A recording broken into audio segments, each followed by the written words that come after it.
Hi, this is my case study for EDL 851. A good teacher gone bad. Stress at home causes problems at school. Hi, this is my case study for EDL 851. A good teacher gone bad. Stress at home causes problems at school. And I am Courtney Crandon. Let's see. The summary of the story. The case is about a teacher, Mrs. Horton, who was formerly a teacher that was an excellent teacher. She was actually a teacher of the year, and some things happened to her in her home life. Her husband left her. She was left to take care of her two teenagers on her own, and the stress has just caused her to become a stressed out teacher that is less friendly. She has a colleague, Mrs. Wilson, who's in her third year of teaching, and she's kind of noticed these behaviors going on. Mr. Stafford is a parent that is not happy about what's going on in the classroom. His student, Julie, has been complaining every morning, doesn't want to go to school, and has been crying, and Mr. Stafford wants Julie out of the classroom. So Miss Wilson, Miss Horton, and Mr. Stafford, and also the principal had a meeting where Mrs. Horton burst out. She called the parent a liar and started yelling. So the meeting stopped, and that's kind of where our case study ended. So our problems are the things that we know about our problem identification. Gene Wilson is a first-year principal. He was a teacher for multiple years, but this is his first year at Crestview Elementary.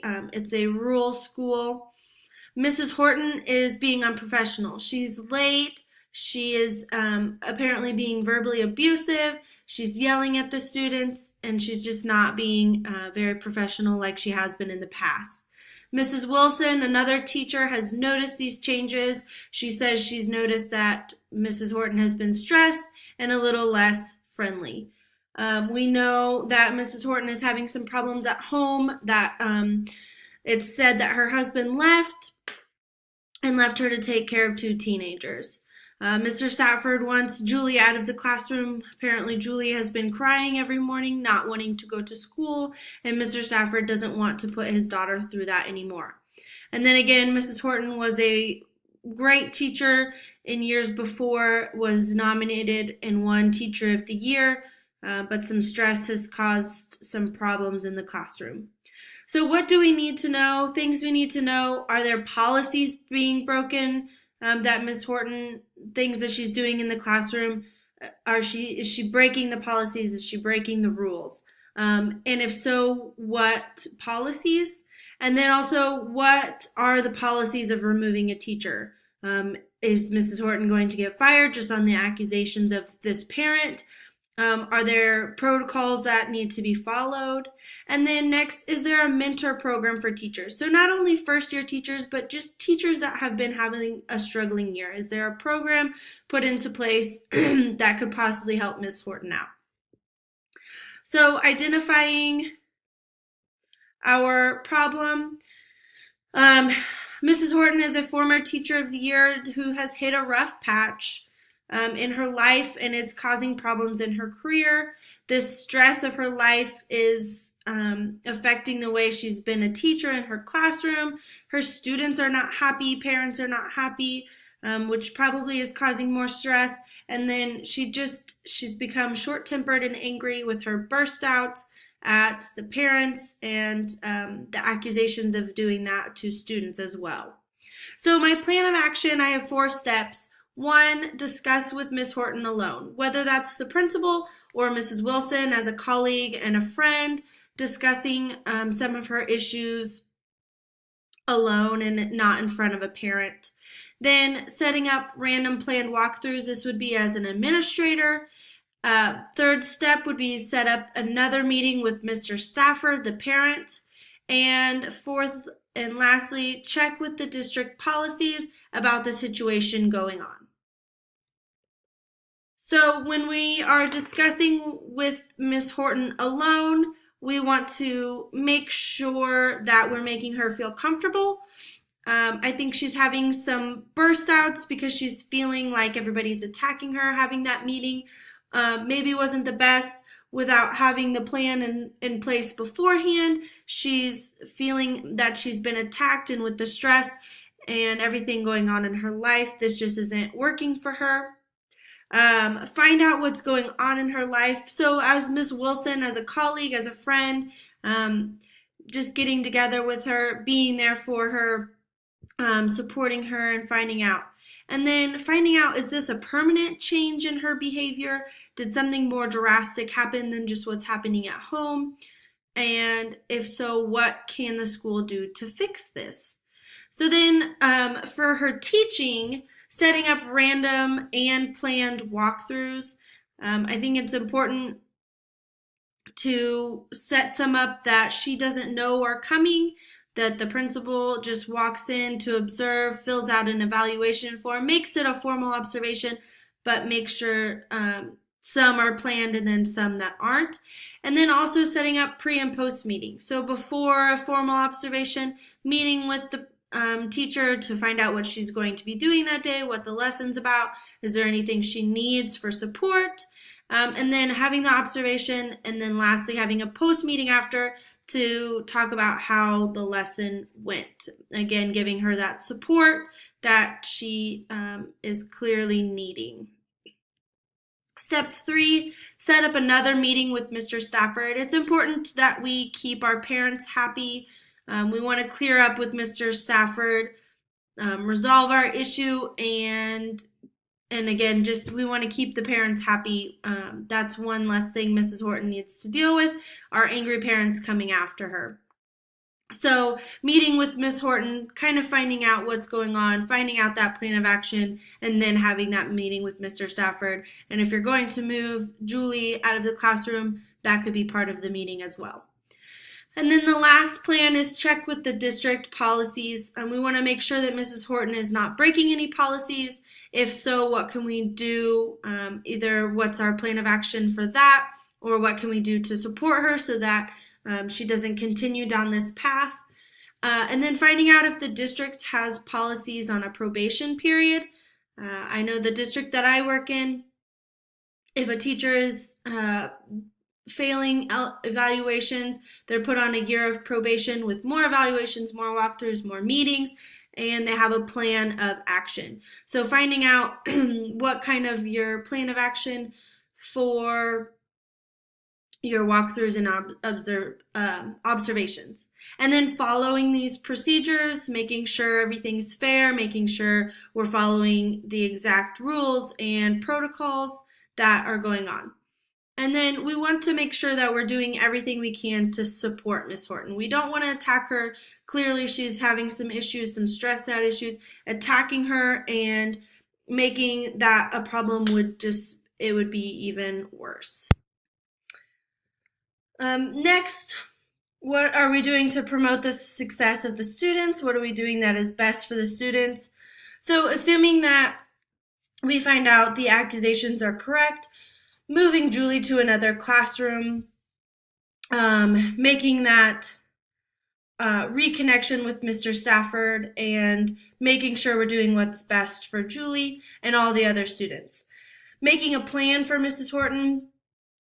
So like I said, making that evaluation plan where we decide we're going to have more walkthroughs, what can we do to support Mrs. Horton, and making sure we're having constant meetings pre and post to those observations, and making that plan in place so we can get Mrs. Horton back to where she was before her problems at home happened. And then again, set up those observations, maybe put her on a probation year, and again, not making her feel like she's being attacked, but more supported. So debriefing, what I was thinking throughout this case study is that Mrs. Horton needs more support. Although these things are personal and are happening at home, it's affecting her work life. So I was just thinking, what can we do to make Mrs. Horton back to the teacher that she was? She was an excellent teacher before. The stress of her home life, maybe even stress of work, got to her. And then Mrs. Wilson, I also was thinking she should have maybe been a little bit more supportive. She had kind of noticed these things, but didn't really do much about it. That just gets us thinking, if we see a teacher in need like this, what can we do to help and to support them?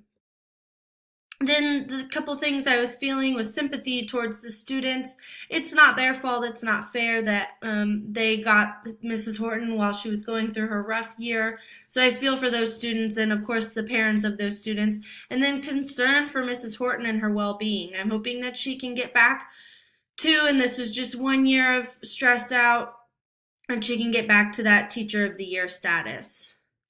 And then definitely valuing communication between all parties, communication between parent and administration, parents and teachers, teachers and teachers, just everybody involved should be communicating. Then I value the support for teachers. I have a good co-teacher that we support each other, and I really value that. I hope that every teacher has that and definitely has some supportive administration. And then I value the evaluation process. I think my district has a great evaluation process where we're constantly checking in on teachers, constantly checking in on the classroom, and I think that's important. Administration should be in the classroom. They should see what's going on. That just makes a great school when we have great teachers, and we have great teachers when they are put under a little bit of pressure, and you never know when someone's going to walk in and see what you're doing. So I agree with the evaluation process, and I value our evaluation process. So some unresolved issues. Will Mrs. Horton's behavior change? Is this permanent or just kind of a rough year? Will more of the parents want their students moved, especially after finding out Julie's been moved classes? Will more parents try to get that resolved for them as well? Will Mrs. Horton's problems come to an end again? Are these permanent behavior changes or just a stressful year? And then what is the school going to do for Mrs. Horton for support? Are they just going to kind of let her be and tumble down this path, or is there going to be support in place to get her the help she needs? Standard 2, talking about the need to develop and sustain an effective learning culture, in essence, an effective teaching and learning environment. They must communicate and model behavior that conveys that all students have promise, and when placed in a culture that ensures inclusive behavior, they are reachable, teachable, and capable of success. So how did you as the educational leader promote the academic success of every student? Definitely figuring out a plan for Mrs. Horton to get back on track. She was an excellent teacher. She had Teacher of the Year status. So we know she can be that teacher. So what are we going to do to make that happen for her to promote the academic success? We could provide frequent monitoring in her classroom and then collect the data from that. I think that's really important. And then, of course, supporting Mr. Stafford's concerns. We want to make sure we're doing what's best for the students. And if a parent believes and we have found out that the accusations are correct, then moving Julie to a different classroom so she can be successful is important. Lastly, or second to last, how did you as the educational leader promote the personal well-being? Again, supporting Mrs. Horton in her class. What can we do for Mrs. Horton's personal well-being and support her? Encourage communication through parents and teachers. As an administrator, it's important to have kind of an open door policy where we want to invite that communication, and then definitely support the needs of our children. Lastly, how did you as the educational leader enhance instructional capacity? Definitely creating an observation plan to make sure our teachers are professional, create a safe meeting with our teachers, making sure that they feel okay to come to us as administrators, come to other teachers for support. Finding those ways to support Mrs. Horton inside and outside of the classroom, and then definitely providing Mrs. Horton maybe with a para or an aide to help her in the classroom, clearly the stress is getting to her, so providing a little bit of help. Thank you.